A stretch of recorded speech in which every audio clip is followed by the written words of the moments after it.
Mr. Ban Yazan Niwin Balulu Waramati. Everybody, Tukine Dukabo. Say lang with baloney water. Say lang with baloney water. Got him, eh? Hang and got him, eh? Hang and got him, eh? Say lang with baloney water. Hobby.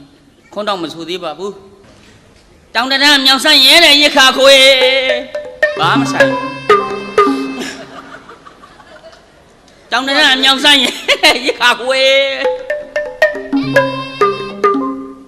Mira with me, man, eh? Mira with me, man, eh? No, don't call me. That's a language, no parao. Say language, Kaguban. Kagubanida. I mean, a cabanida. Okay.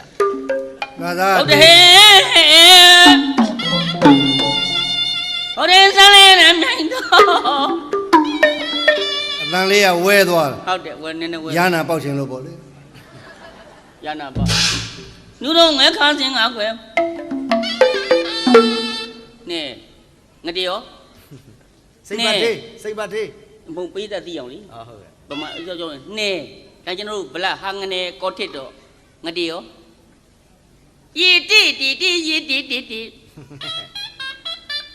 Pare no, say Bati. Nesia, Boa Luciano Thini and Macamu. Zaka Tiso and Lega Quata. Out there. Take Qualu Bese and Buddha. A Jerema, Uza, you are Jerema, don't have it. Yeah, you had to it. No, I can't sing up with. Your son, you in this have no yard. No man, I know. Yoda, do some no man, I know. But sympathetic, Kojara, baby. But water. Passing. Water. Hang and a got him. Can you pass in and you pass in and do? Member Sena, no more passing. Me by my young lad on the sling child.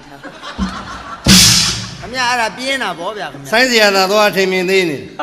Yamashi machine, you Yazamu. Other Tonto, Tonsamoka, you say. Winesia, and Nosamoka. Choto, you say. Pamarisia, Myosamoka. Baro. Pamarija, Babe Maro. You are Say language. Say language. Tondo. Tonsamoka, you say. You there. When there is here, and Nosamoka, Choto, you say. Somebody, you there. Pamarisia. Myasamoka. Kunanga Choto baby. Choto baby. Ne baby. Gadio baby. Era we me Doña Baragua, no? No. Usayo Palailu. Oh, I'll make you read one meter. Conia Connelly Jura, Usayo, Nozonia, Baba, no? Baba, Abion Dwari La Fanta. Nene, Perry, a cody, Perry, a cody, Perry, the Mazinia, do it on my go. Edo. Say Lamia and Guna Ballet. You know, Pasini Patati Tabion. No, you know, someone by man on the movie. Pasini Patati Tabion. Say Lamia, Latina. Say Lamia, Nea, say Lamia, say Lamia, kneeling. Nanya found the Guawara. Say Lamia, Nea, Dunia. The care, so long as you do what can I tell Amadulama? Yaza.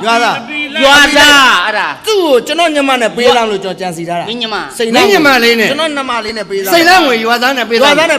Jadai, who the piano teaches them. They don't live. Ah, Bizarro. I will. I balloon don't get them about Owen, John Damaso, Luya. Eh, Daro, a Jima. What a digo thing in this Peter. Peter, my Peter Baga, Buraima, I do it. Hello, I go put them on the Men are doing on my Peter Buddy Miava. No, me, young dog. I'm saying. No, me. No, me, young dog. အ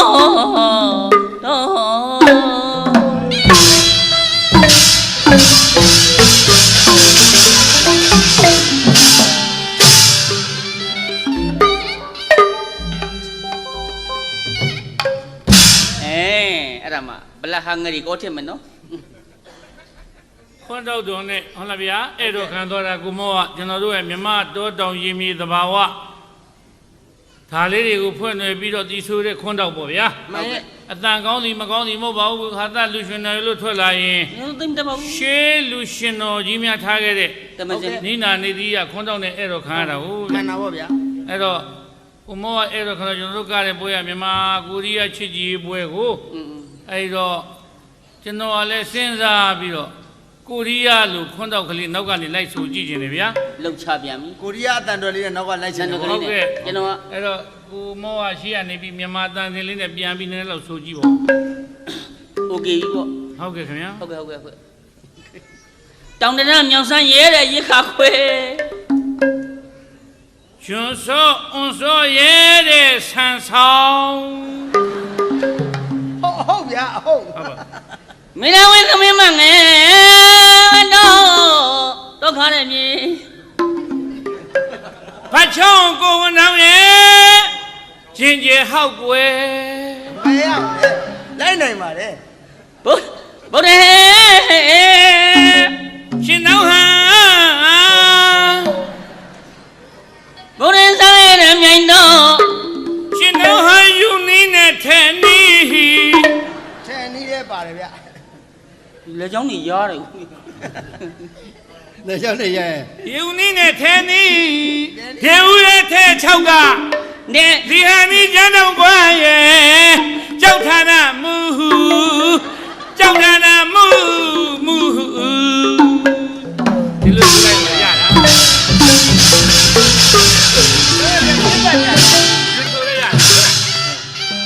ရှေ့ရသွားရင် ရှေ့ရသွားရင်နောက်ကဘာမှာဟုတ် မိုးရီယာနောက်ကလို ည က် က် တာ ပတ်ကြမယ်ဆိုရင်ကတ်လိုက်ရင်ရပါတယ် မိုးရီယာနောက်ကကတ်လိုက်တာ ဟုတ်ကဲ့ မိုးရီလိုက်တာရင်ငါဝတ်သိုးမငါတော့ပါဘူး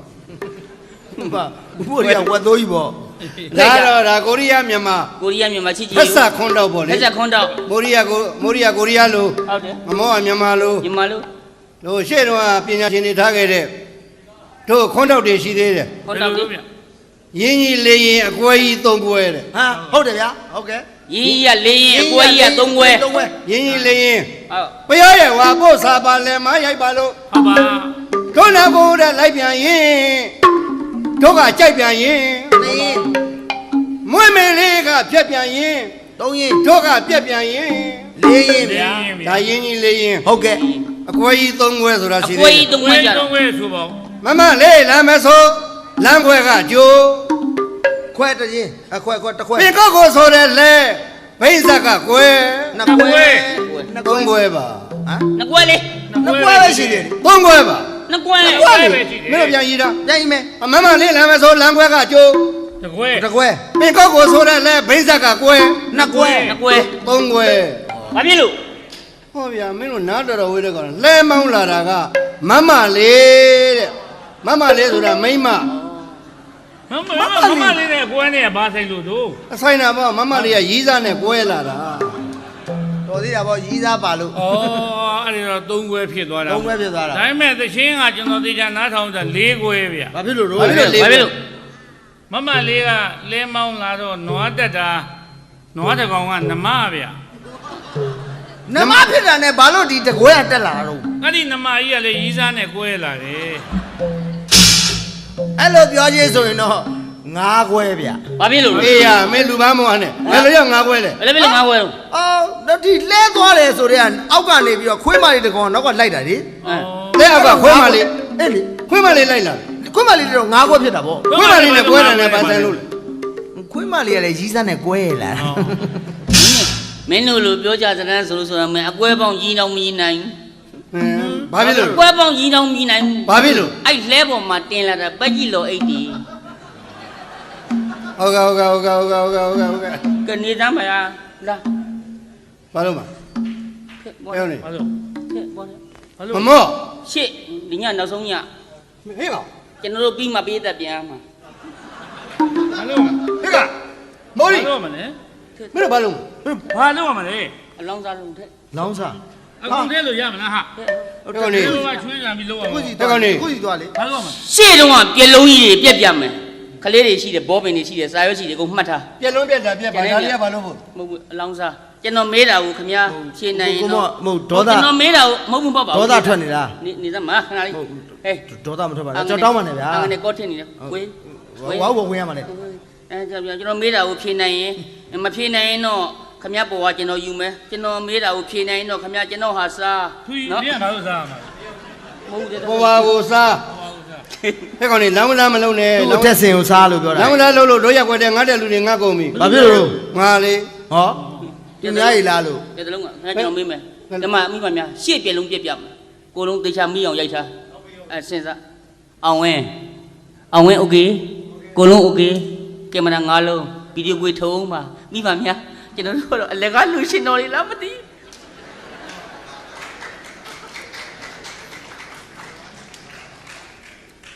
မကြီးပင်ဘာပင်လဲ မကြီးပင်ဘာပင်လဲဆိုနင့်အမေလင်ပင်မကြီးပင်မှာဆိုဘာပင်လဲနင့် နင်းမယ်လင်မယ်လို့ငါလူကြီးပါကွာ အဲ့မကြီးပင်ကအရွက်ပဲနေရရှိတယ် ဟွန်း အရွက်ပဲနေရရှိ မကြီးပင်တပင်မှာရွက်တယ်အများကြီးပဲလှုပ်ကြည့်လို့ရမှာလို့ မှတ်တယ်မကြီးပေါက်စရွက်နှစ်ခေါ်ရတယ်နှစ်ရွက်တည်းရှိတယ်နောက်မှတဖြည်းဖြည်းများလာတာ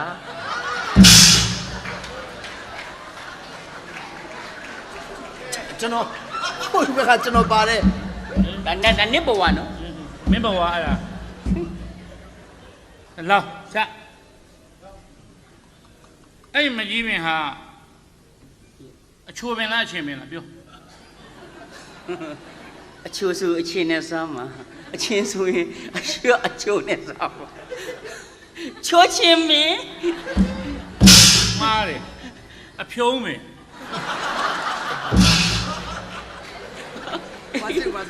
လာမင်းသမီးနဲ့မင်းသားတရေအေးဦးလို့အချိုပဲအဲ့အဖြုံးမင်းအဲ့မကြီးမရသီးတဲ့မကြီးသီးကကိုယ်သီးသလားဖြောင်းသီးသလား အကွေးဆိုမင်းအဖြောင်းပြောမှာအဖြောင်းဆိုအကွေးပြောမှာအကွေးဖြောင်း မားတယ်တစစ်သီး ပါသွားပြီကျွန်တော်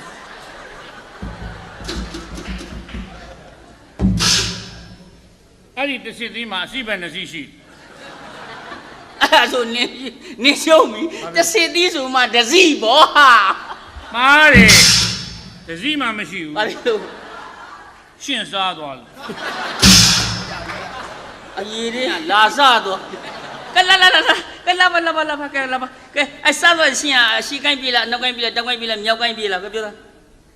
တောင်းပြေးတယ်ဆိုရင်မြောက်ပြောမှာမြောက်ဆိုရင်တောင်းရှင်းဆိုပတ်လည်းပြေးတယ် ဘယ်မှမပြေးနိုင်ဘူးအောက်ကြတာခွေးစားသွားလို့ ခဏငားနေရတယ် အဲ့ဒီရှင်းကိုစားသွားတဲ့ခွေးကအမွေးပဲနှစ်ပင်ရှိ ခွေးအမွေးပင်နဲ့ပဲရှိနရွက်ကတော့မရည်နိုင်ဘူး တပင်းမှမရှိ ဟာဘာဖြစ်လို့တော့ ဝဲစားထားလို့ အရေးတဲ့ခွေးဝဲစားနဲ့လာတွေ့နေတာကဲလာထဲသားမှာမဟုတ်ဒီညကျွန်တော်ပြီးမှပြန်မှာမိပါမြလာသားမှာတမတင်အဆုံးပြက်မယ်ငါဘယ်သူမှ ရှေ့တုန်းကလူရှင်တော်တွေကအဲ့ဒါလိုဟာသရေပချင်းမများပညာသားလေးတွေနဲ့ပြောပြီးတော့ ဟုတ်ကဲ့ နှစ်ပါးသွားပေါ့လေ ဟုတ်ကဲ့ခင်ဗျ ဥစိန်ကလုံးနဲ့မအောင်မလားဥပုစိန်နဲ့ကောလစ်စိန် နှစ်ပါးသွား နှစ်ပါးသွားဆိုတော့မြန်မာလူမျိုးမှာတလင်တမယစနစ်ကိုဖော်ကျူတာ မှန်တယ်ဗျာ တမလင်တမယစနစ်ဆို AIDS တို့ ဟုတ်ကဲ့ HMB တို့ဆိုတာဒီလိုလားတဲ့ယောဂါတွေမလာနိုင်တော့ ဒါပေါ့ဥစိန်ရွယ်ဒါတော့တတိထားပေါ့ဟုတ်လားဟုတ်ပြီ အမေပြီးတော့သူကြီးပဲမလေးရှားသွားတော့ကလည်းဓာတ်တွေကလည်းသူကြီးတက်သွားတာ ဟုတ်ပါပြီယော ယော က် က်ျား ျားမို မို င်း င်းညဝရီတော့ပြိုင်ပွဲတော့ကလည်းသူပဲစိုက်ကားကြီးနဲ့ပြီးစီနဲ့ ဟုတ်ပြီယောက်ျားမိုင်းသွေးစစ်ကြပါ ကဲမင်းသမီးလေး ကဲဒါဖြင့်နှစ်ပါးသွားတလင်တမယစစ်ကိုဖော်ကျူတာတဲ့မင်းသားလေး အဲ စိန်တင်စာဥ စိန်တင်စာ ယောက်ျားလေးဆိုမှတော့ဥပါမှာဘောဟာ ဟာယောက်ျားလေးဥပါမိန်းမလည်းဥပါလားရှိပါလေဟာ ဘယ်မှာဥပါ ဟိုမန်းလေးတောင်မျိုးမှာမတ်ရွှေဥဆိုတာလေ အေးဟုတ်လားပဲမဖြိုဦးဆိုတာမိမ အဲ့ဒီသွားစရာမလိုပါဘူးရန်ကုန်မှာလည်းရှိပါတယ် ဓမ္မတို့ အခွန်လွတ်ဈေးမှာလေမတ်တင်အောင်နဲ့ မတင်ဟောဘယ်မှာဥပါလို့လဲ ဘဲဥတွေကြက်ဥတွေရောင်းတာ ဟုတ်ပါရဲ့မ ဥပိုင်ရမလေ ဒါမဲ့ငါငါးတကောင်ဝဲလာတယ်ကွာ အင်း အဲ့ဒါငါအထိမှဘယ်လိုလုပ်ခွဲမလဲ ငါးတိမှခွဲတာလွယ်ပါတယ်ဥစဉ်ရွေခင်ဗျဈေးတဲ့တော့ငါးတကောင်ဝဲဘိုက်ကိုခွဲအဲ့လေကောင်ဘိုက်ကိုခွဲလိုက်ကြည့်တယ်ဥပါတာအမဥမပါတာအထီးပေါ့ ဒါမဲ့မေသန်းနဲ့ငါလည်းကြတော့ဘယ်လိုအထိဘယ်လိုအမ ဟောမင်းတို့ကမင်းကလေးမင်းကအမလေခင်ဗျယောက်ျားအထီးလေ ခုနမင်းပြောတော့ဥပါရဲ့အမဆို နှာခေါင်းကြီးဘာကြီးပြောနေ အဲ့လေငါးတကောင်ငါအထိမှမခွဲတတ်လို့ ဈေးတဲ့သွားဝဲငါးတကောင်ဝဲဘိုက်ကိုခွဲ ဥပါရဲ့ ဥပိုင်အမဥမပိုင်အထီးဒါပဲလေ မေသင်သာဦးနဲ့တွဲတဲ့မေသန်းနု မေတ္တာနု အဲ့ဒီကောင်မလေးနဲ့ငါနဲ့ဘယ်လိုအထိဘယ်လိုအမ ဟောမင်းမေတ္တာနုကမင်းကလေးမင်းကအမခင်ဗျယောက်ျားလေးအထီးလေ ခုနမင်းပြောတော့ဥပါရဲ့အမဆို အာဥစိန်ရုံကလည်းခင်ဗျလေ ကဲဒါမဲ့တနေ့နမယစနစ်ပေါ်ကျူတတ်တဲ့မေသင်သာဦးခေါ်မင်းသားလေးစိန်သင်သာဦးမင်းသမီးလေးမေသန်းနုခေါ် စိတ်ဆင်းဆင်း စိတ်ဆင့်ဆင့် စိတ်ဆင်းဆင်းကမလေးကအပြိုလေးဂူရက်ပတ်တမအပြိုလေးသူတို့ဘာကြီးဖြစ်နေတော့မသိဘူးပေါ့ ကဲနှစ်ပါးသားကိုချိန်ကြနော်ကိညာကတော့စိန်ကလေးပါဟာပါချီတော်တန်ကြတယ်ဟေးနောက်ဆုံးပုံမှခံကြ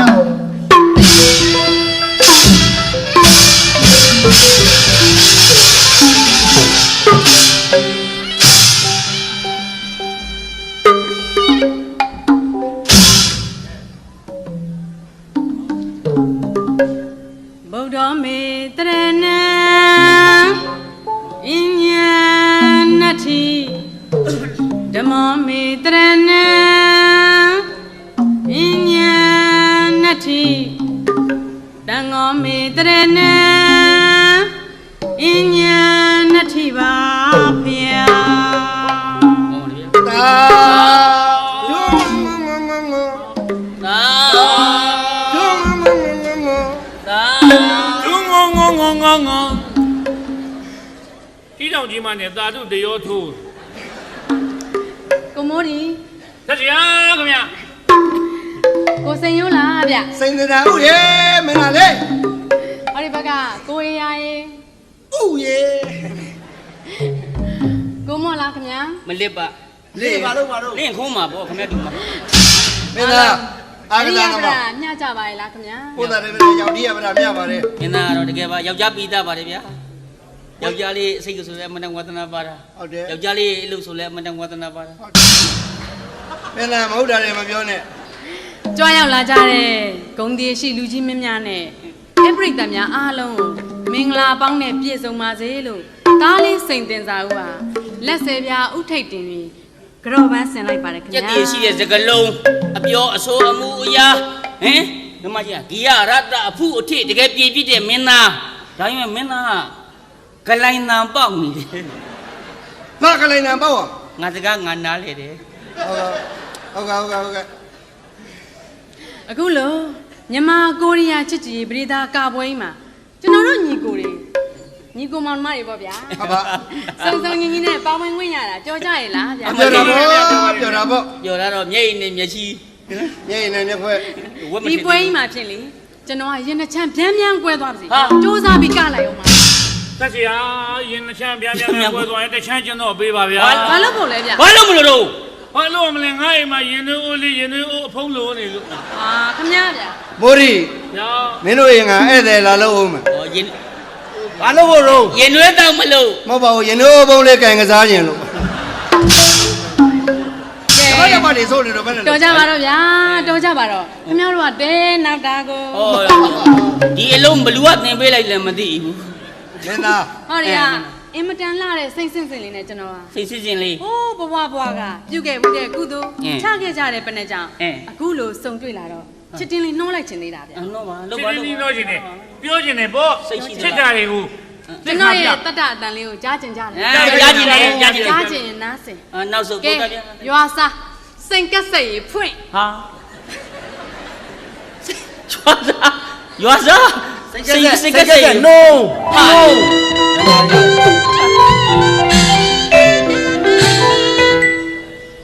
ဘာဥစားကစဘူးဒီပါတခွင်ပရိနာပင်ဝေစာလွင်ညီလွာတွင်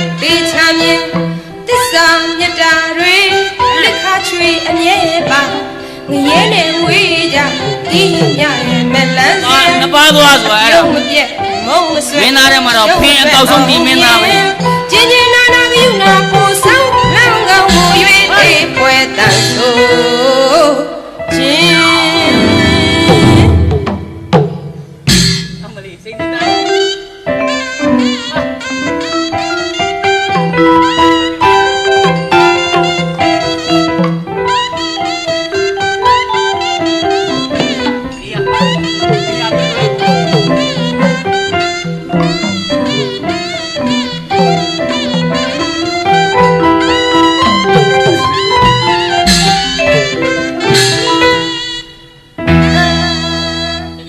မင်းသားလေးဘယ်လို မ ပါ င်း လဲ သားတွေဆိုတဲ့နေရာရောကားတဲ့နေရာပြောတဲ့နေရာရောဒါပေမဲ့အမှန်မှန်တကယ်ဆိုလို့ရှိရင်တော့ကျွန်တော်တို့ကဆိုရင်တော့ဝိုင်းနဲ့ဒရိုက်ဆိုဒရိုက်တီးဆိုရင်တော့အမှန်ကောင်းတာပေါ့ပြီးတော့ရွာစားစင်ကက်ဆက်ဆိုတော့နည်းနည်းဟနေတာကော့ထစ်တယ်ကော့ထစ် ဟောလာပြန်ပြီဒီကောထက်က မင်းသားစိတ်တင်သာဦး စိတ်စား မင်းမီကျော်လေးစိတ်စစ်စစ် စိတ်စစ်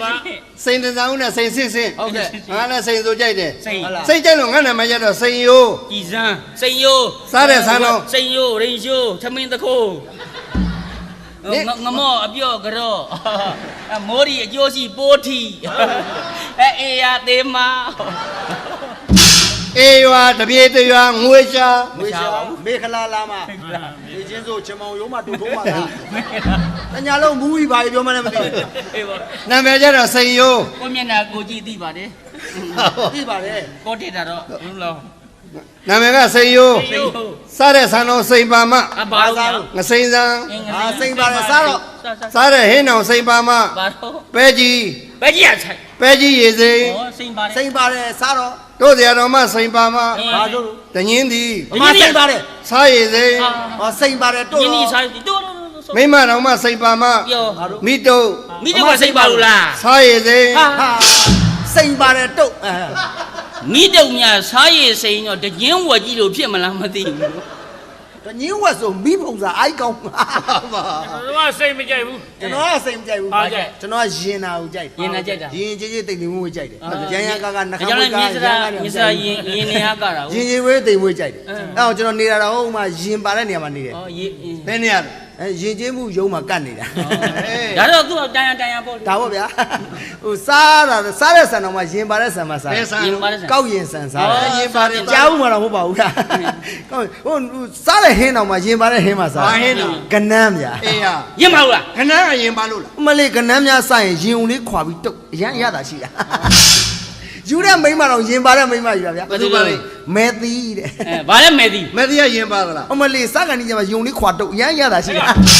ရောနေပြီ တို့ကတော့ဆန်းဆန်းပြတ်ပြတ်ပြန်တိုးတယ် ကျွန်တော်နဲ့မတူတော့ဘူးကျွန်တော်တော့ဂုံရှိတာမလို့လားကျွန်တော်နေတဲ့ရွှေကုန်းထဲမှာနေတာကျွန်တော်ရွှေကုန်းထဲမှာနေတာခမင်းစားလို့ရှိရင်ခမင်းစားတဲ့ဟင်းညိုတော့မှဂုံမင်းဟင်းညို ဂုံပါတယ်တော့ အဲ့ကြောင့်လုံးကုံပြောမယ်ဗျာခင်ဗျာအဲ့တောင်မှပဲချုပ်ပြီးတော့အဲ့ကျစောင်းတော့မှပဲဂုံပါမ ဘာဆောင်လို့ ဂုံကြီးအဲ့ဒီ ဒါသူ့အစင်းနဲ့သူ့ပါဗျာ ကျွန်တော်တို့ဆန်းဆန်းပြတ်ပြတ်ပြန်တိုးတယ် ပြောစမ်း နေတော်ဆန်းပါတဲ့မြို့ ဘယ်နေရာတို့ အောင်ဆန်းမြို့ အာဆန်းပါတယ်နေတော့ စားတဲ့ဆန်းတော်ဆန်းပါမ ပါဆန်းတို့ ပေါ့ဆန်းမွေး ဆန်း ဆန်းပါတယ်စားတော့ဗျာ စားတဲ့ဟင်းတော်ဆန်းပါမ ပါတော့ ငရမ်းကြောက်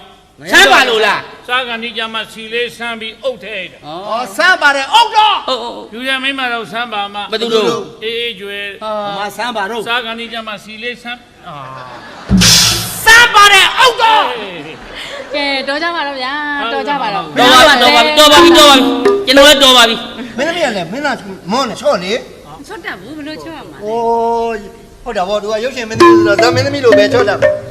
မောသလားယောက်ျား အဲ့လိုချွတ်ရမှာ အေးခမရမမောဘူးမမောပါဘူးမိန်းမ မောတလားယောက်ျား မမောဘူးမမောပါဘူးမိန်းမ နေတော့လေအဲ့ဒါကျွန်တော်ပြောမှာလေဗျာ ခမရမင်းသားအားလေးနေတာကို ကဲပြန်ချော့မယ် ပြန်ကြော့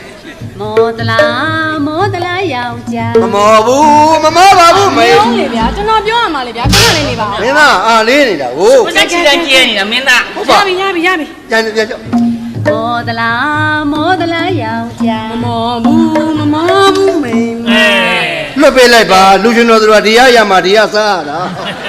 ကောင်းတဲ့ တလက်တော့ဒိုင်စားအောင်ပါဗောဝယ်သူကမိုးရသေးဘူးတောင်းတာနဲ့နေပြီ ဟုတ်စားတဲ့ခလေးငတ်လေဆိုတာ तू ပဲနော် ဒီလောက်ကြီးပြောနေတော့လေခင်ဗျာရှည်တယ်တိုးတောင်ရင်မြင်တဘာဝနဲ့ပြောကြမှာမန္တလေးတောင်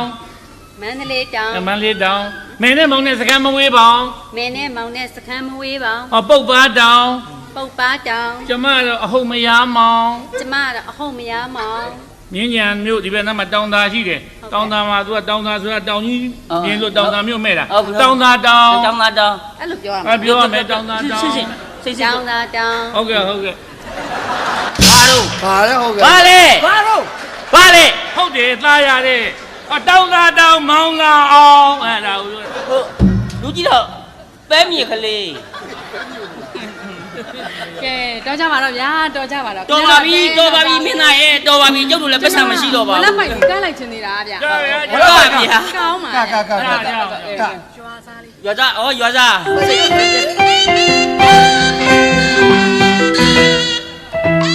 အိတ်တာမစ္စရိယဝေးစွာရှောင်ခြင်းမုရိတာတရားဝါညာကုန်မြင်အသွေးမချိုးဝန်တို့ခြင်းကင်းပါမကဘာစပရိသာပင်တေတေချာချာရီရရရွှေငွေရတနာခိုင်ခုလူလာမြူလာခုစရာပေါ်လာပရိသာပင်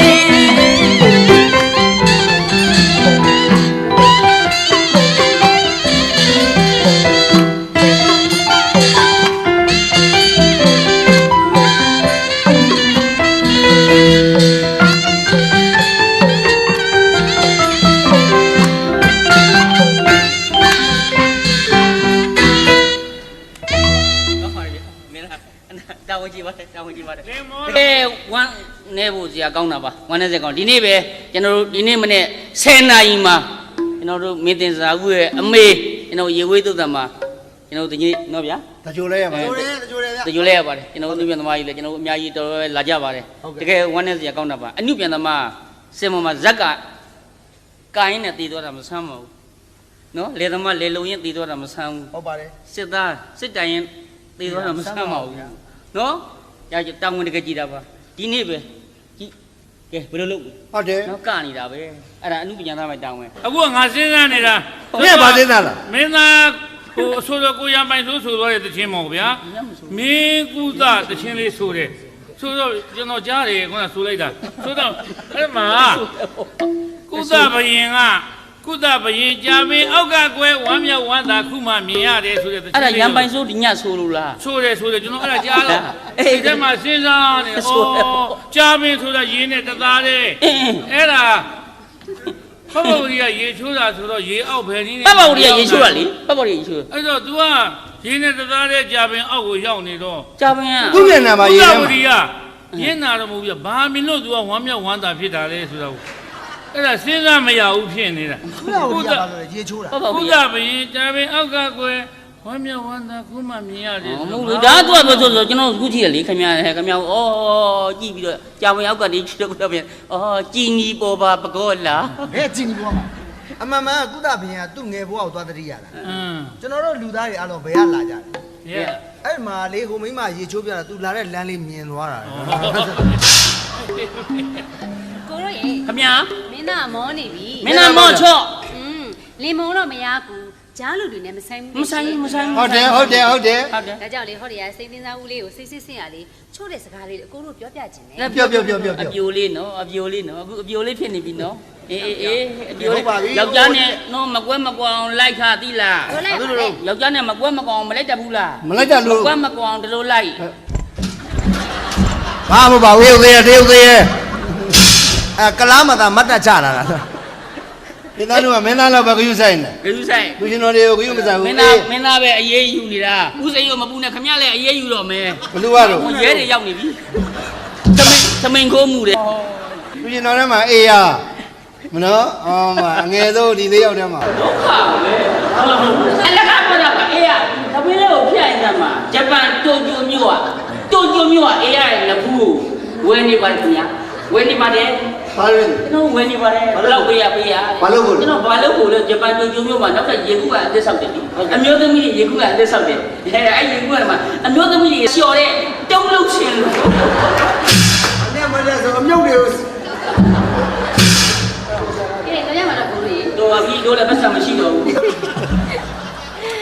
ဒီသားတို့ကခုနကဒီလှတော့ လာတယ် အသားလေးရလည်းဒီရုပ်ကလေးရလည်းလှ လာတယ် နော် လာတယ်ချော် ဘ ရဲ ယ် ပ ဘက်ကျ ပ တော့ ဝီမင်းသမီးဆိုရင်ခုနှစ်ဆောင်တက်ကမှမင်းမထုံးမဲ့အလိုလိုလင်းတာနော်ချော်ရဲလာဆိုဘဝမမြင့်နဲ့ခုတော့ဆိုရင်ပပဝီမင်းသမီးကခုနှစ်ဆောင်တက်ခါမှမင်းမထုံးမဲ့အလိုလိုလင်းတာ ပပဝရီယာပါခုနှစ်ဆောင်တက်ခါမီးမထုံးမဲ့လင်း မထုံးမဲ့အလိုလို ဟာဗျာဒီခေတ်များရှိတန်ဖိုးရှိမှာ အ နော် တန်မိုးရှိတယ် မိမမီးဆက်ကြီးဆိုရောင်းစားမှာ ကဲတော့မှာတော့ကိုကြီး ကဲကတော့ တော်ပြီတော်ပြီ ကျမတို့ရဲ့လူမျိုးတွေကကျမတို့ရဲ့မြန်မာလူမျိုးတွေကအလူရည်စစ်လက်နဲ့မကွာဆိုတဲ့လူမျိုးတွေမဟုတ်ပါလားရှင် အမလေးအလူရည်စက်လည်းနဲ့မကွာကျွန်တော်တို့မြန်မာပြည်မှာသဲဖုံးသွားတာရှိသလား မရှိဘူး ရေလွှမ်းမိုးသွားတာရှိသလားကိုရပြပြ မြန်မာလူမျိုးပြန်အန်တရာကိုကင်းတာ အလူရည်ဆက်လက်နဲ့မကွာလို့ လက်နဲ့မကွာ ပြည့်စစ်တရကမထိုက်ဘူး မထိုက် ဟုတ်တာကျွန်တော်ကဘာမှာအခုဖြစ်တာကြည့်ပါတယ်ဟိုတလောဖြစ်သွားတာ ဟိုတလော ကျွန်တော်ဒီဗာလဲ WTC စောက်အောင်ကြီး စောက်ကြီး ဘော်ဒရိတ်စင်တာကြီးကိုဗျာအကြမ်းမဲ့သမားတွေကလေးနဲ့ဝင်တိုင်းအုံး လေးနဲ့ဒုံး တေလိုက်ကြတာ ဟာတေ လူပေါင်း9000ကျော်တေတယ် တေတယ် အဲ့မှာအလုပ်လုပ်ကြတာကျွန်တော်တို့ကဘာပါရှိကြတယ်လူမျိုးပေါင်းစုံအလုပ်လုပ်ကြတာ အလုပ်လုပ်တယ် မြန်မာပြည်ကလူမျိုးတွေအဲ့မှာမြန်မာလူမျိုးတွေသွားပြီးတောင်ထမ်းဆောင်နေကြ ဟုတ်တယ် ဝမ်းသာစရာကောင်းတော့အဲ့သေးတဲ့ထဲမှာမြန်မာလူမျိုးတယောက်မှမပါဘူး ဟာ ဘုရားကေတာ ဟုတ်ပါဘူးဗျာရုံးတက်နောက်ကြလို့ အေးရပြောတာနော်အေးရပြောတာနော်ကျွန်တော်တို့မပြောဘူးရုံးတဲ့နောက်ကြလို့ ဘာပဲပြောပါအဲ့ဒီကကုသိုလ်ကကောင်းတာရုံးတက်ခံဒီမျက်နှာတစ်တာကြာသွားတာ ဆိုင်တော်ကြီးမှာတော့ စံတော်ကြီးအလူကြီးလည်းနဲ့မကွာ ဟုတ်ကဲ့ အင်း ဇက်ကြီးဆယ်ဘက်မှာဆိုရင်လဲ ဇာကြီး10ဘွဲ့မှာ ဟုတ်ကဲ့ဝေတန်ရမီးနဲ့မေမဒီမိဖုရားတို့ရဲ့အလူဒါနအကြောင်းလဲအားလုံးသိကြပြီးတဲ့အတိုင်းပဲလေ ပြီးပါတယ်ဟုတ်တယ်သမီးနဲ့ကျွန်တော်တို့နော်အလူစဲရဲနဲ့မကွာတိပိတာအကုန်လုံးတိပိတာ ဟုတ်ကဲ့ တော့မတာသူသာခေါ်ရစားမှာငမော့ပါရမီအမတ်သုံးမြောက်ဝီလမ်းတွေ3လမ်းမှာကျွန်တော်နေပါတယ်ဝီဇောရယုံကျွန်တော်ကန်းနယုံကြောင်းနေကြောင်းရှိပါတယ်တန်ငါပါ900အင်းရှိကနေပြီးတော့ဖြတ်ပြီးတော့မနေ့စောစောစီစီအဲ့မှာဆုံးငံကြွားထိတ်ဆုံးကိုတော့စားပြီးတော့ လောင်းလိုက်တယ်ပေါ့ ကတော်ဆုံးမှာဖယားအဲ့နောက်ဆုံးကိုတော့ကြမှာပါတာလေးစုံငယ်ပါဖယားလက်ကပေါ်တော့တာရုခေါ်လိုက်ကြစမ်းပါ တာရုက ထိုင်ကိုတော့တဘာတဘာကြွပါ အိမ်မှာတပါးတပါးကြွ တဘာတဘာကြွကျွန်တော်တယောက်ထဲနေတာပါဆန်တို့စီဘူးတစ်လုံးကျွန်တော်မစားဘူးအကုန်လုံးလောင်းလိုက် ဟာ ဘယ်ကဘယ်သွားစား မစားပရက်စီနဲ့စီစဉ်သုံးပြန်ပြန်ပြီးထူတာ ဘာလို့လဲတလုံးကျ ဘယ်သွားစားလဲခင်ဗျာ အကုန်လှူလိုက်တယ် ကျွန်တော်ကြောင်းလိုက်စားတယ်လीအခုအဲ့ထိုင်ကိုတော့မကြွဘူး ဘာဖြစ်လို့ ငါပတ်စံချီးလို့တဲ့ အေးလို့ ထွက်ပြေးမဲ့လားထွက်ပြေးတာသူ့မှာထိတ်စီးတာလည်းမရှိဘူး ကဲကျွန်တော်တို့ကိုရေ ဟုတ် ဒါကြောင့်လေကျမတို့မြန်မာလူမျိုးတွေရဲ့တရားတရားအကြောင်းကိုခေါ်ဆက်ထားတဲ့ဒီတစ်ချင်းလေးနဲ့စိတ်သင်္သာဦးလေးကိုဆိုပြခြင်းနဲ့ အက ကြားကျင်တယ်ဗျာ ကိုတန်တန်တယ်လို့လို့ စိတ်ရက်စိတ်ရက်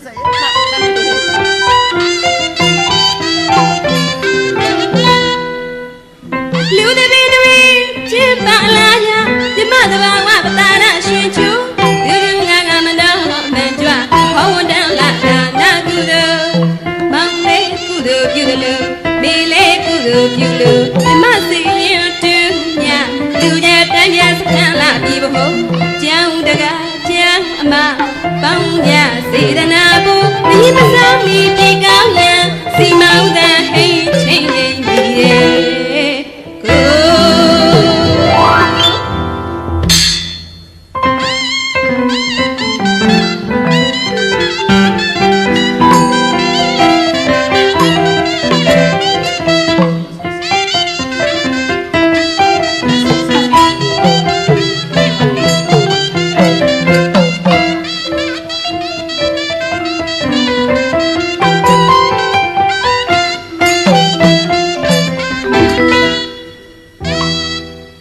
ကောင်းနေဗျာတကယ်ပါဆိုတဲ့နေရာဆိုတာအလူကြောင်ပြောဆိုတဲ့နေရာ ဆိုတဲ့တန်လေးကလည်းကောင်းတယ် နောင်လေးကလည်းကောင်းတယ် အလူကြောင့်ပြောတော့မင်းအလူဝါဒနာပါလို့ ကျွန်တော်ဟာခင်ဗျာသာဓုသာခေါ်တော့ တာလူပါဗျာ သာဓုခေါ်လိုက်တော့အခုပဲလာကန်ဒီဒီုံမရတော့တက်ပြီးဖျောင်းနိုင်ငါတို့ ဩကျွန်တော်လူခဲ့တာ မိမုတ်ပြီးခိုးလာတာ လောက်လာပြီ ခိုးလာကလိုချင်တဲ့စိတ်နဲ့ခိုးတာမဟုတ်ဘူး ဘာဖြစ်လို့လဲ ဖျောင်းနိုင်ငါတို့ကိုပေါင်းပြီးဝါဆိုဖျောင်းနိုင်ကြီးလှုပ်ပြီးတော့အဲ့ဒါဘုရားကိုသွားပြီးတော့ ပြန်ပူဇော်တာဟောဗျာ ရောင်းလို့ရတဲ့ပတ်စံကြတော့ အလူကံပုံးနဲ့ကိုထည့်လိုက်တာ မဝင်းကားဝယ်စားတာ ဩလူလဲ ဝ လူ င်း လဲ ကားစားပြီးမှဘုရားပေါ်သုံးပတ်ပတ်ပြီး ဩပတိစိတ်တာ ဖဏတ်တွေလျှောက်ခိုး ဟွ တာ န်းညာလေ အဲ့ဒီကနေပြီးတော့အရှိမမဟုတ်တန်းဆင်းတော့အလဲပြစ်ပြန်ကြတော့ ရေဦးစင်လေးရိုင်းနေရတွေ့တော့စိတ်မကောင်းတာနဲ့တွန်းလှဲခဲ့တယ် ပြင်ခဲ့တာလည်းမဟုတ်ဘူး ပြုတ်ပြင်းခဲ့တယ်ပြုတ်ပြင်းခဲ့တယ် ဒါအလူဒါနဒါကျွန်တော်တို့ကဗမာလူမျိုးဆိုလူရမှာ ပုပ္ပမုံစာပရစေစေသာသုံးတာပြတ်ထားပြီးလူရမယ် ကျွန်တော်အနုပညာလုပ်လို့ပဲဒီတိုင်းလုပ်တော့မဟုတ်ဘူးရတဲ့ပတ်စံကိုကျွန်တော်အကျိုး အခုဒီမှာကျွန်တော်တို့ကနေတယ်ဗျာကနေတယ်ဗျာအတော်ဆွဆွင်းတိုင်းနေဗျာဘဘဟိုလေးတင်အောင်လို့ဗျာရှုလို့မဟုတ်တဲ့ရှုမောဆန်းဆန်းအေးလို့ပေါ့ဝတ်ဖြစ်တယ်ပတ်စံပေးတယ်ဆိုရင်တော့ ကျွန်တော် လူမ ရတဲ့ပတ်စံကိုနှစ်ချိုးတော့ကျူမှာပေါ့ဗျာတချိုးကိုလူမယ်ဗျာ လူပုပ္ပမုံစာပရစေစေသာသုံးတာပြတ်ထားလူရတယ် ဟုတ်လား ရှိတယ်မလားနော်သဘောပေါက်တယ်အခုလာကြမှာအမရှုမောဆန်းဆန်းအေးနဲ့နော်ဘဘဘူးလေးတင်အောင်နဲ့နော်မဂရီဂရီနဲ့နော်ကျွန်တော်ရှိကိုရီးယားမှာချီရှိတာပေါ့ကွာအဲ့ရပါကျွန်တော်လူမဲ့အလူဘယ်လိုလူမလဲပြီကျွန်တော်သီလရှင်နေပဲလူမှာ တီလာရှင်နေ သီလရှင်နေပဲငမော့ရင်ပါရမီမှာလာပါမြောက်ကြီးလမ်းသွဲ3လမ်းမှာလာသမ်းမှာသီလရှင်အပ900လောက်လာခဲ့ဒါပေမဲ့ငမော့ရင်လာတဲ့အခါကရုံးပြောင်းနေအောင်ရိပ်ပြီးတော့လာခဲ့ပါ မင်းကဘာတွေ ကျွန်တော်လူမဲ့ကျွန်တော်ဒူးရင်းသီးရေတယောက်တစ်လုံးစီရွက်ပြန်သွေးထွက်တန်ယုံအလူဆိုတာအဲ့ဒါအဲ့ဒါ ဟုတ်ကဲ့ပါကိုရီ အဲ အလူဆိုတာဘယ်လိုပုံစံမျိုးပဲလူလူတရားတရားပဲအရင်ခံဖြစ်ပါတယ် အဲ့တော့ငါချင်းစင်ဒီလိုလိုပါစကားမဆက်ဟိုမင်းသမီးမမေတ္တနုပေါ့ဒါအခုကျတော့စိန်ဆင့်ဆင့်ပေါ့ငါ့ကို9လောက်လှူပါလားဟဲ့ ခုစားငါလူလိုက်မယ်လေ အပလေကြောက်လို့ပါအပလေအကိုဆရာ တေချာကြည့်နော် မေသန်းလူမဲအထင်မဲမသိနဲ့ ဆရာပါ စီပွားရေးသမားစကော့သေးတယ်မှာမေသန်းလူ မေတ္တနု ဆိုင်40လောက်ရှိတယ်ဖယုံနဲ့ဆိုင်ဆက်ချုပ်ဆိုင် စမ်းကြောင်း ဆက်ချုပ်တာတွေသူကိုယ်တိုင်သင်ပေးနေတာ စမ်းကြောင်းမစ္စရာဘက်ကအပေါ်မှာဆိုင်ကန်း စက်ချုပ်ဆိုင်ပြောပါဦး ဆက်ချုပ်ဆိုင် ဟုတ်ကဲ့ သူကိုယ်တိုင်ချုပ်ပေးနေတာ ဟုတ်ကဲ့ မျိုးသမီးတွေအတွက် မြေသမီးတွေ မနေ့ကတော့ဆက်ဆိုင်ရသူအလုပ်ပြုတ်ပြန်လာတာ ဘာဖြစ်လို့တော့ ကလေးအုတ်ထုတ်ချုပ်ခဲ့တာရေစစ်ဖြစ်သွားတာ အဲ့ဒါတော့မလားငကန်းနီလေးဆိုကြည့်ပါဦး အာကစားသမား ငကန်းနီလေးဆိုတော့ကြည့်ပါဦး ငကန်းကြီးလေးများရဲလို့ ရဲ ငကန်းကြီးလေးဘို့ဘယ်နှစ်လလောက်သုံးလဲ တော့တမှုရှိမယ် 2လ3လ အဘက်ကလေမကောင်းဘူးလေ ဘယ်နှစ်လလောက်သုံး လင်းကလေးတော့ဆိုတာပေါ့ လင်းငါလာလောက် ဟာငါရမင်းမကြတော့ငကန်းကြီးတပူကိုတရက်ပဲ ဟာဘယ်လိုပဲ သူကငကန်းရှိသမျှကိုလျှောက်ဆိုးတာအနန္တလာတဲ့ကလေးတွေပါ နှကန်းရှိသမျှကိုအကုန်လျှောက်ဆိုတာဥစိန်လို့ဟုတ်ဝဲလားခင်ဗျာ ဟုတ်ကဲ့ဒါကြောင့်လေကျမတို့ကနိဗ္ဗာန်မြစ်ဖို့ရည်မှန်းပြီးတော့စေတနာတရားကြောင့်ဖော်ပြဟုတ်လေဒီလိုဆိုတာခုသာဒီလိုမလုပ်ဘူးတဲ့အလုပ်ဆိုတာစကားလေးတွေကထစ်တာပေါ့ဟုတ်ဘူးလားသူကပူကလည်းပူနေတယ်မိုးရွာတာလွယ်လွယ်လေးမိုးမရွာဘူးရွာတယ်သိအောင်စာရွက်ရှိရင်မှတ်ထားငမော်ပြောတာ အဲ့ဒါကြတော့ မိုးမရွာဘူးရွာတယ်သိကျင်ရင်ဝစိမ့်တစ်လှန်လောက်ကိုယူမြေကြီးတဲ့ကိုရိုက်သွင်း တွင်းလိုက်ပြီ တစ်ထွာလောက်ဖော်ထားနော်တစ်ထွာလောက်ဖော်ထား ခေါ်ထားပြီဗျာ ဘယ်ဘက်နေရွက်နဲ့ကတ်နားထောင် ဟုတ်ကဲ့ ညာဘက်နေရွက်ကိုမိုးဆိုရင်ရွာပြီလို့သာမှတ်နော်အမလေးပညာရှိကြီး ဒီလိုပညာရှိမျိုးသိရင်မီးတောင်လောင်မယ်မထင်ဘူးဒီချင်းစိုး အလူရည်စက် ကဲတော်ပါတော့ကိုတို့ရေ တော်ပါပြီတို့လည်းပတ်စံမရှိပါဘူး နိဗ္ဗာန်မြစ်ဖို့ရည်မှန်းပြီးတော့စေတနာတရားတရားအကြောင်းကိုဖော်ဆက်ထားတဲ့တည်တချင်းနဲ့ ဘာတော့ ဖြောပြပြစေလို့ အေးကောင်းတယ်ကောင်းတယ်ကောင်းတယ် သူများတော့ပိတ်ခိုင်း ဟောရွာသားစိန်ကက်ဆက်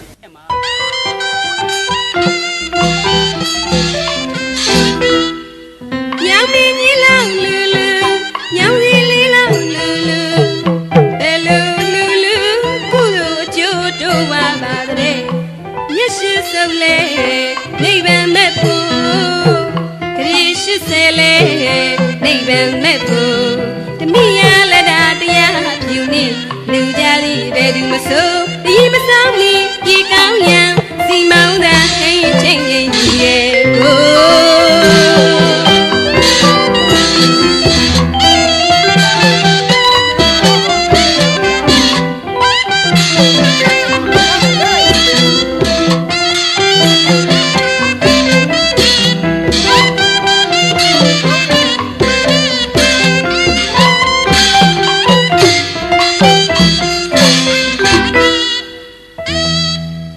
လင်သားကိုကချော့သွားတော့ ကနေချိုးနေတယ်ပါမင်းသားတကယ်ပါအာဟောစရာလည်းမ အော်ကြဘော အဲ့ကြောင့်မင်းသားတကယ်ပါဟိုမင်းသားခဏမင်းသားအနာခဏဟိုအထဲမှာအနာခဏအနာ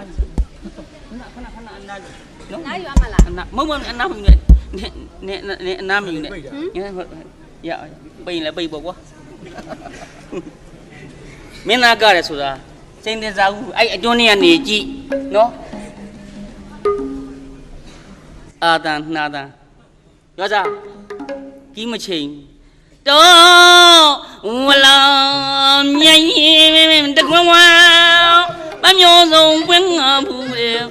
ပြောညတယ် မပေးဘူးလားပေးမလား တော့ မပြောရင်လို့ရှိရင်မင်းမပေးဘူးလားပေးမ ဘာ လား လဲ ဘာလဲမင်းဘင်းပေါက်မှာဘာပေါက် ဘာလို့လို့လဲ ဘာလို့ ဘာလို့လဲ ဆက်လက်တော့သူမိရင်ငါသွားတာပြန်မပေးဘူးလေ ဦးလေးတယောက်နဲ့တယောက်မဖက်ကြနဲ့ဗျာ မဟုတ်မိရင်ငါသွားတာပြန်မပေး စိတ်နေတာဦးကျွန်တော်ခဏပြတာပါကတဲ့နေရာဆိုတဲ့နေရာတတ္တအတန်ယူပါရုပ် မင်းသားလို့က ဟုတ်ကျွန်တော်မင်းသားလို့ မင်းအားနာလို့ပြန်မပေးရင်မင်းနဲ့ငါနဲ့ပြဿနာတက်မယ် ဟာလေဝီကြီးခင်ဗျားမကြီးပြန်ပေးပြီလို့ ကျွန်တော်တောင်းပါကို ကျွန်တော်ပြဿနာလာ ရောစားကြီးမချေ ကျွန်တော်လည်းမယူဘဲနဲ့ရှောက် ဟိုကျွန်တော်တောင်းပါနေဗျာရှ िख ိုးပါတယ်ဗျာရှ िख ိုးပါတယ် အခုဘာလို့လဲ ကျွန်တော်ရှ िख ိုးပါတယ်ခင်ဗျာရောစား နှစ်ပါးကမကကအခုက ဟေးတော့ဝလာ မပေးဘူးပေးမယ်တဟောမပြောနော်မင်းလူဘာဝတာများပြီ လို့ဘူးလားပြောနေရ မင်းမယူလို့ဘယ်လိုယူမှလဲပြောမင်းမင်းဘယ်လို ကျွန်တော်မယူမှာကျွန်တော်မယူ မင်းမယူလို့ဘယ်လိုယူမှလဲမင်းကငါအားနေမှာမင်း ဟုတ်ခဏလေးဘာ မိရင်ငါသွားပြီပြန်မပေးလို့ မကြည့် ဟေး မကြည့် ဟေး ကိုမိုးရီယူထားရင်လည်းပြန်ပေးလိုက် ပေးပြီကျွန်တော် မင်းဘယ်တော့ပေးလို့လဲပြော မနေ့ကလာပေးတယ် ယူထားရင်ပြန်ပေးလိုက်ပါဗျာ မနေ့ကလာပေးတယ် ကျွန်တော်တောင်းမှယူထားရင်ပြန်ပေးလိုက်ပါဗျာရှ िख ိုးပါရဲ့ ပြန်ပေးရင်ငါဒီစကားပြောမလား ဦးလေးခဏလေးပါဗျာကျွန်တော်မင်းသားလူကျွန်တော်အခွင့်အရေးလေးဟာဒီတညပဲရှိပါတယ်တို့ဒီတညပဲရှိပါတယ်အဲကြောင့်ပြောတာရဲ့တော့ မပေးဘူးပေးမယ်ဒီတခုမပြောနော် မယူဘူး မိကြီးပြဿနာနဲ့လူသားမှုမဖြစ်ချင်ဘူးဒါပဲ မယူဘူးလို့ပြောနေ ဟုတ်ဟုတ်ကျွန်တော်ရှင်းပြမယ်ကျွန်တော်ရှင်းပြမယ် ကျွန်တော်မင်းသားလူနေ ဟိုက နေ လည်းဒေါသရှော့ကိုကြီးရလဲဗျာ ကျွန်တော်မယူဘဲနဲ့ကျွန်တော်လာပြီးလို့ ဩဒီမှာဗျာမင်းသားကနေဗျာ အေးရမင်းစကားကြီးဘေးရှက်နေလာငါသွားတယ်မိကြီး အေးလေမဟုတ်ဦးလေဒေါသထွက်တော့မယ်ဆိုရင်စိတ်ကိုအရင်စိုးစမ်းပါဗျာ အေးလေစိတ်ဆိုးဩ ဟုတ်စိတ်ကိုစော့လမ်းပါလို့ကကျွန်တော်တားထားတယ်ကျွန်တော်တားထားဘူးက ဦးလေးမိကြီးကဘာမိကြီးလဲ ရိုးရမိကြီး အော်ယာရီယိုမိကြီး ရိုးရမီကြီး ရိုးရ အော်မို့ယာရီယိုရိုးရလား ရိုးရမိကြီး ဂျပန်မိကြီးအမေဖြုတ်ပြီးကျွန်တော်ဝယ်ပေးမယ် ဝယ်ပေး တစ်လုံး ဝယ်ပေးမယ် 10လုံးဝယ်ပေးမယ်ငမော10လုံးဝယ်ပေးပါခင်ဗျာ လူလည်းမယူဘဲနဲ့ စိတ်စစ်စစ်ဒါပဲမှာဟာဘုံကလေးစိတ်စစ်စစ်အခွင့်အရေးလေးကအပြိုလေးဟေးရွာသားရေ အမတ်တရဝယ်ထားတဲ့ပြည်စည်းနော် မယူဘူးလို့ပြောနေတယ် အမတ်တရဝယ်ထားတဲ့ပြည်စ မယူ ည်း ရဲခင်ဗျာမယူရဲ ဘာမယူရဲ မယူ မင်းယူလို့ယူတယ်ပြောတာအေးရမင်းသားတွေရှိ တော်ကိုမတော် ဟုတ်မယူဘူးဆိုလည်းမယူ ကျွန် ပေါ့ တော် ယူရဲဆိုလည်းယူတယ်ပေါ့ ကျွန်တော်သဘောပေါက်ပါပြီသဘောပေါက်ပါပြီကျွန်တော်သဘောပေါက်ပါပြီခင်ဗျာဟာမင်းသမီးမစိန်ဆင်းဆင်းနဲ့ကျွန်တော်တွေ့ကြတာကိုတက်တက်လူရှင်တော်ချင်းချင်းမနာလို့ဖြစ်လို့ပြည့်စည်လို့ကျွန်တော်မကတော့နော်ကျွန်တော်မကဘူးဒီညမကဘူးငမောမကတော့ဒီခင်ဗျာအလုံးဒီပြီးတော့မှကျွန်တော်ပြီးတော့မှပြန်လာခဲ့7နာရီမှကျွန်တော်ကမယ်တိလား အားနာလို့ဆရာဘုံလေးတရားကိုအားနာလို့12နာရီတိတိမှာမိကြီးပြဿနာရှင်းအောင်မယ်ကွာ ရှင်းဘယ်နိုင်မှာရှင်း 12နာရီမှာရှင်းမယ် နိုင်မှာ ရိုးရဝယ်လာတဲ့အမတ်တရမိကြီး ဝမ်း7နိုင်မှကမယ်ဆို7နိုင်ပဲရှင်းမယ်တဲ့မိပါဗျာဒီမှာမဟုတ်တဲ့ဒီမှာပြန်သွားကြမနေ့မိုးလေးလေမနေ့မိုးလေးဒီမှာ2နာရီ2နာရီ 2နာရီလောက်မှထားရှင်းမယ် ရှင်းရတယ်ဒါရှင်းလေ 2နာရီတော့ပြန်နေကင်း2ချက်တီးငမော့ကျွန်တော်ဒီအပေါ်မှာမကပါဘူးခင်ဗျာမိရှိပြဿနာတက်နေပြီဇက်ယုံရှေ့မှာကျွန်တော်ကပြပဲ ဝက်ပြီးရင်ပိတ်မှာနှစ်ချက်တို့မင်းနဲ့ငါနဲ့ယုံပေါက်ဝါမှာမိကြီးပြဿနာရှင်းမယ် ရှင်းမယ် ရှင်းမယ်နေ့လည်းနှစ်ချက်တို့နေပူရင်ပူပဲสิ မိပါများကျွန်တော်ငမော့တသက်လုံးမကဘူးတသက်လုံးလာမကြည့်နဲ့တော့ဗျာ ဩမိုးရီခါရလိန်လာတာငါမေ့နေလို့ပြန်တွေ့ပြီ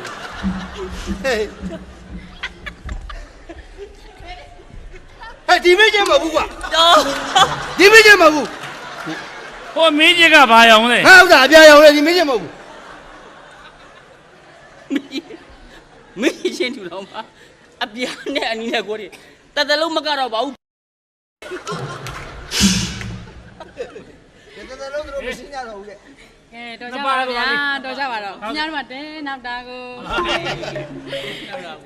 ကျွန်တော်နဲ့စိန်ဆင့်ဆင့်လေးနဲ့ကြုံတုံးကြုံကြိုက် ကျုံလုံးကျုံက စုံတွဲလေးကလိုက် ဒါဘောဇုံတွဲလေးဗျာခင်ဗျာမိမများသိပါတယ်စလုံးမုံနှစ်ချက်တီးတော့ကြားကြီးကြိုက်တာပေါ့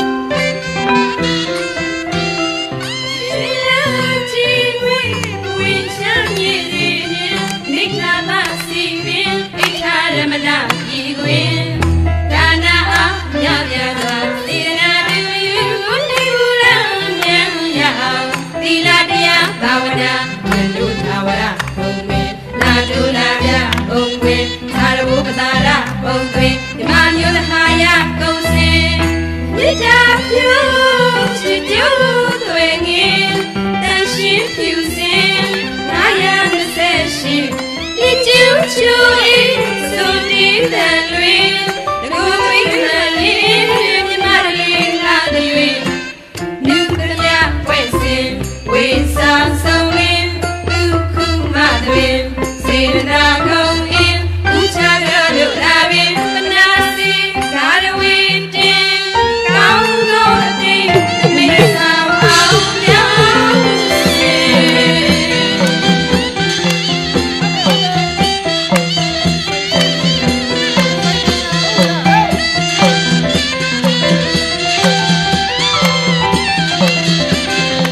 ပြည့်တဲ့မင်းသားပါ